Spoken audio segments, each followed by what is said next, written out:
So my name is Mary Diaz. I'm a fourth-year doctoral student in epidemiology here at the University of Massachusetts. I work as a research assistant with Dr. Catherine Reeves, which is also an epidemiologist, and she is a principal investigator of a current grant that aims to assess and evaluate phthalate exposure in relation to breast cancer risk.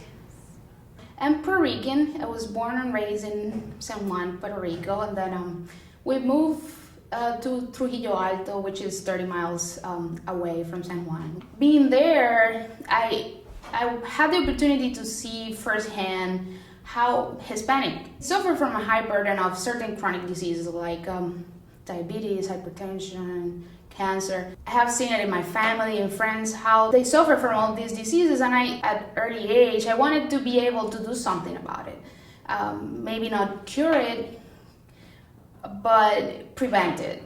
And I believe that assessing which are the risk factors that can lead a person to develop a disease later on and addressing that early in life can help the progression or the development of that disease. And that was one of the motivations that led me to be an epidemiologist. Also, my mom, she's a nurse. So I decided later on to follow that path and be able to be an agent of change, or somehow be able to understand the disease and create a change. So epidemiology is a field of science that I like to think about it. We're kind of like investigators, private investigators of diseases. We use either data that is already collected, or we also collect biospecimens of women in this case, because her study is in a cohort of women. And we use specifically their urine samples that has been collected, and we assess the phthalate's metabolite levels.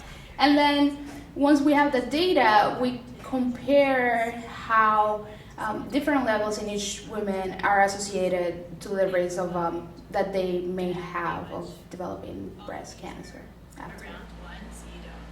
I have always seen in my mom how she can alleviate other people's pain, but being in the actual, medical setting, is not for me. I don't think I have the stomach to do it. So I figured that epidemiology will give me like a combination of everything, because you have that patient interaction, because you see, you meet with the participant of your research study, you have that one-on-one interaction with them, then you collect the information that you need for your research study, but it doesn't stay there. Once you have the results, you can go back and give back the knowledge that you gained from your research, and you are able to create some change in that person's life if they know that if you have these risk factors, you have a higher risk of developing cardiovascular disease when you're 40, that may call your attention, may spark in you a need for change the behavior that you're doing now in life. So I think with epidemiology, I can do a lot of different things, and I can be an agent of change in other people's life and somehow help improve their quality of life and health.